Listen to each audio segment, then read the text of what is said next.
Fayetteville mother was arrested 1 year ago, accused of murdering 2 of her adopted children. Welcome to the WRAL Daily Download. I'm Megan Glova. This entire time, WRAL has kept an eye on Avantae Deven's case ahead of trial. Let's get right over to WRAL's Chris Lovingood. He's recapping the key points of the case, at least so far. It started with a 911 call for help in late 2023. An officer will be dispatched as soon as possible. That sparked an investigation of 2 missing children. Forensic testing confirmed the barrel contained two separate sets of human remains. And eventually led to Avantae Deven's arrest. In the year that's passed, we have learned a lot about the deaths of Blake and London Deven. We caught up with Blake's biological mother to see how she's feeling 1 year after Avantae Deven's arrest. I am holding strong, hoping and praying that justice will be served. During the Deven murders case, we learned about the children's adoption history, how they were believed to have been starved to death, dismembered, and burned, and even how their adoptive sibling, Cherish, claims she was forced to dismember and hide Blake's body. When she asked you to be a part of this crime, what did she ask you specifically? There was no asking. There was just, you do it. You're doing it. If not, you're getting in trouble. We've also learned about Avantae Deven's history, including 9 aliases she reportedly used, and how she was able to adopt 5 children across 3 counties through Grandfather Homes. That's an agency which, along with 2 others, merged to form Children's Hope Alliance.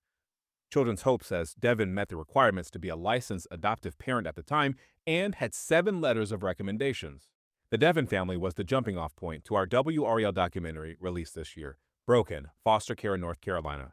It was that reporting, lawmakers say, further fueled the passion to address the child welfare system in our state and to get the governor to pass the Fostering Care and NC Act. The law proposes wide-ranging reforms to improve the safety and well-being of children in foster care.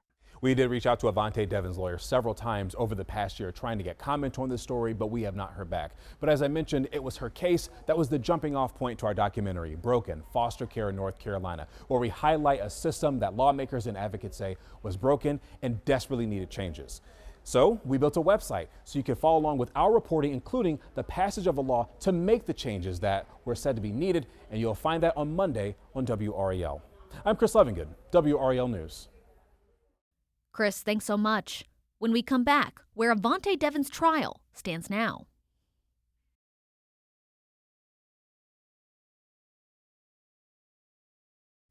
Welcome back. Now, Chris and I also spoke at the 1-year point since the investigation itself began.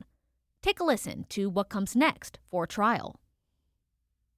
We have at least a better idea of maybe when it's going to begin. What did you learn about that timeline? So I talked with Cumberland County's District Attorney Billy West, and I was just kind of trying to get an update on where the trial is or when we could actually see a trial. And there's only so much that he can reveal, obviously, since his office is prosecuting this case. But he essentially said, the first step right now is obviously investigators with Fayetteville Police. They are trying to get together this investigative file. It's a lot. They have a lot of information they need to put together. And then after they have this file put together, then they give it to Billy West's office. Billy West's office kind of looks over it, et cetera. They take it to, I believe the next process is they take it to a grand jury. It has to go from that spot, and then it goes to a superior court, and then it's there for several months. And then after that, only after that, would it go to trial once it goes through the process. But I asked him, I said, realistically, when could we actually see this go to trial? And he said, at the earliest, most likely 2027. Is it possible it could happen before that? Sure, but he's just trying to be as realistic as he can, given the information about this, the amount of facts that are in this, the amount of investigation that they have to go through. Plus, you got to remember, they have other cases that they're working on in their office. Not to say that this one's not important. Obviously, they're putting a lot of hours. He said they put so many hours into investigating this. And their hope is that by doing their due diligence, dotting their I's, crossing their T's, they're doing their part to make sure that when this actually goes to trial, they'll have what they need to go forward. Right. And, when you think about the fact that investigators only learned of Blake's disappearance in, 2023? Late 2023. That's a long time. It is, and that's why I've had people ask me, like, can you run me through the timeline? And I sigh for a second because, like, well, which timeline do you want? Do you want the timeline when we learned about it, or do you want a timeline of when this actually started? Mm-hmm. Because it was late in 2023, they received the mental health crisis call that sent them down the path where they first learned that one of the people in the home where the health crisis call happened said they hadn't seen Blake in years. And when he did see Blake, Blake had a broken arm. And that kind of sent things just on the trajectory where it ended up. And then we, as the press, learned about it on March 28th is the first one.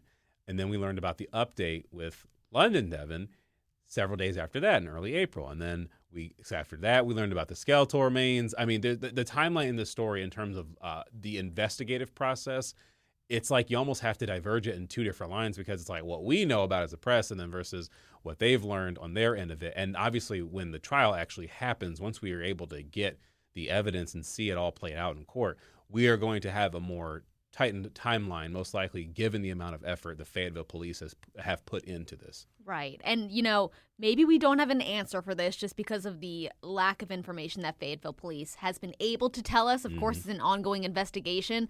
But do we have any indication at what point they have enough information where they say our investigation is done? You know, I think on their end of it, I can't answer that specifically, but to my understanding, I mean, they'll present it when they present it, right? They have to do their due diligence, because anything, and this is just observation from previous cases that are not related to this, but I mean, if the police don't do their due diligence, I mean, that could be something that works against the prosecution during the trial process. So, I mean, Fayetteville police, they are working very hard from what I understand.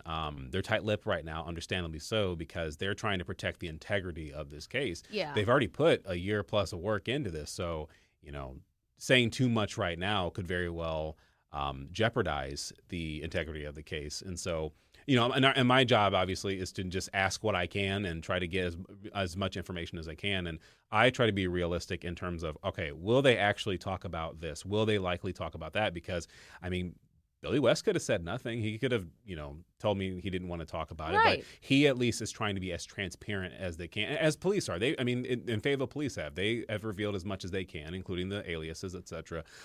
So I think sometimes people think when investigators aren't saying anything and say, "Oh, what are they hiding?" Well, no, they're trying to protect their case. And, you know, as journalists, we can sometimes, we got our ticker going off. We're like, well, is there a little bit more to this? And my ticker's not going off on this. It's just, this is a lot. And this is from me talking with how many people are related to this case, who I've done stories about, et cetera. So like this, again, this is a monster undertaking that they're going with, but that's why I'm taking it on, to make sure that I'm not forgetting about it. And the reason why I did this piece, trying to figure out where the case is right now, because I have people asking. They'll message me on Facebook or TikTok, et cetera. Hey, where's that case at? Hey, what's happening with it? I haven't heard anything yet. And it's like, they need time. And DA West said that as much. They need time. And, you know, the wheels of justice will turn as fast as they will. But it's saying, you know, I know it sounds very cheesy, but I mean, it's real. Like they need time to do this and do it right. And of course, all of these stories, all this information is always on WRAL.com. But like Chris mentioned, WRAL has a site launching Monday where you can find everything in one place. And you can find more podcasts from WRAL News at WRAL.com. Search podcast. From sports to true crime, there are plenty of shows to keep you informed and entertained. I'm Megan Glova. Thanks for listening to the WRAL Daily Download.